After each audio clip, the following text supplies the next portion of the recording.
안녕하세요. 영적 전투라는 개념을 통해서 기독교가 악이라는 아주 오래된 문제를 어떻게 바라보는지 오늘 명쾌하게 한번 풀어보겠습니다. 여러분, 생각해보세요. 인류가 인간 게놈 지도를 다 그리고 저 멀리 우주까지 탐사하는 시대잖아요. 그런데 말이죠. 왜 악이라는 이 근본적인 문제는 여전히 우리 곁에서 풀리지 않는 숙제로 남아있을까요? 그래서 오늘 행복한 교회 채널의 한 설교 말씀을 길잡이 삼아서 이 질문에 대한 답을 한번 찾아가 보려고 합니다. 자, 먼저 인류의 오랜 숙제인 악의 문제에서 출발해서요. 그 진짜 뿌리가 뭔지 파헤쳐 볼 거고요. 그리고 성경이 말하는 사탄의 정체는 뭐고 영적 전투는 어떤 식으로 벌어지는지 또 이 싸움에서 가장 강력한 무기는 과연 뭘까? 그리고 이 모든 게 오늘 우리한테는 어떤 의미가 있는 건지 차근차근 따라가 보겠습니다. 자, 그럼 첫 번째 주제부터 시작해 볼까요? 바로 인류의 영원한 숙제, 악의 문제입니다. 인간이라는 존재 참 아이러니하지 않나요? 우리 안에는 정말 놀라운 모순이 있어요. 한없이 자비롭고 친절할 수 있는가 하면 동시에 서로를 죽이는 끔찍한 대량살상 무기를 만들어내기도 하죠. 어떻게 한 존재 안에 이토록 극단적인 선과 악이 같이 있을 수 있을까요? 이게 바로 인류의 오랜 수수께끼입니다. 그렇다면 이 악은 대체 어디서 오는 걸까요? 자, 이제 악의 진짜 기원에 대한 이 자료의 설명을 한번 들어보시죠. 아마 여러분이 평소에 생각했던 거랑은 좀 다를 수도 있습니다. 흔히들 사탄이 모든 악의 근원이다 이렇게 생각하잖아요. 그런데 오늘 살펴볼 이 설교에서는요. 사탄이 악의 궁극적인 기원은 아니라고 딱 선을 긋습니다. 이게 왜 중요하냐면요. 만약 사탄이 악의 시작점이라고 해버리면 세상에 마치 선한 신과 악한 신 이 둘이 영원히 싸우는 그런 구도가 되어버리거든요. 신학적으로 이원론이라고 하는데 바로 그 위험을 피하려는 아주 중요한 지점인 거죠. 그럼 진짜 기원은 뭘까요? 이 자료는 악이 처음부터 존재했던 어떤 거대한 힘이 아니라고 봐요. 대신에 유한하게, 그러니까 한계를 가지고 창조된 이 세계가 본질적으로 가질 수밖에 없는 취약성에서 비롯됐다고 설명합니다. 뭐랄까, 완벽하지 않기 때문에 언제든 깨어질 가능성을 품고 있다는 거죠. 그래서 이 설교의 핵심은 바로 이겁니다. 성경이 지목하는 진짜 끝판왕, 궁극적인 원수는 사탄이 아니라 바로 죽음이라는 거예요. 실제로 요한계시록 20장 14절을 보면요. 최후 심판 때 불못에 던져지는 마지막 원수가 바로 이 죽음입니다. 창조된 세계가 가진 궁극적인 한계 그리고 가장 큰 악을 상징하는 거죠. 자, 그럼 사탄이 악의 기원이 아니라면 도대체 그는 누구일까요? 정체가 뭘까요? 다음 장에서 성경이 묘사하는 사탄의 프로필을 한번 살펴보겠습니다. 성경을 보면 사탄의 부르는 이름이 참 다양해요.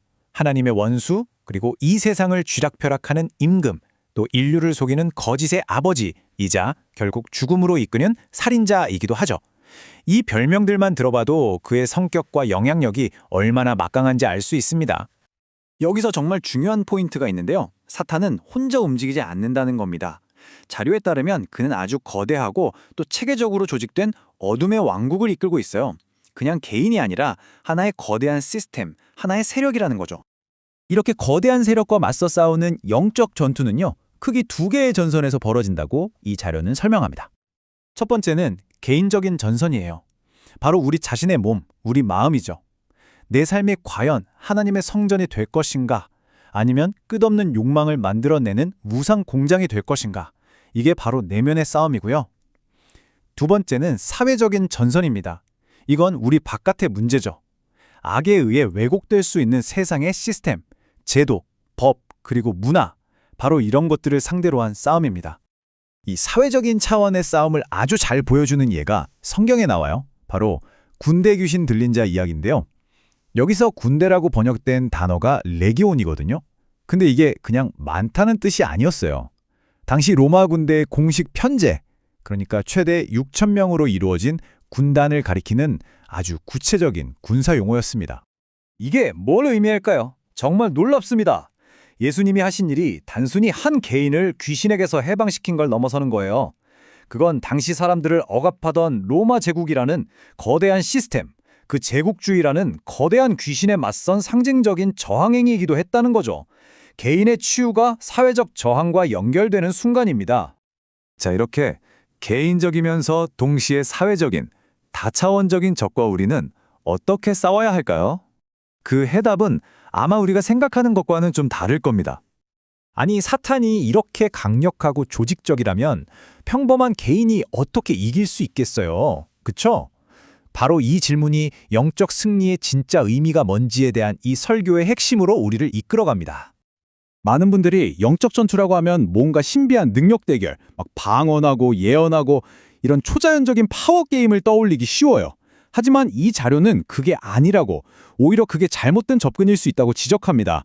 진짜 무기는요, 바로 우리 안에 거룩한 성품과 태도를 만들어가는 것, 다시 말해 인격의 변화에 있다는 겁니다. 이 설교의 핵심 메시지를 그대로 한번 읽어드릴게요. 가장 중요한 무기는 진리 안에서의 사랑이며 이는 성령의 열매인 거룩한 성품과 태도다. 결국 승리는 누가 더 센 힘을 가졌냐가 아니라 누가 더 그리스도를 닮은 인격을 가졌느냐로 결정된다는 거죠.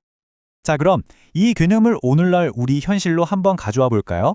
이 자료가 현대 교회의 모습을 어떻게 진단하는지 살펴보겠습니다.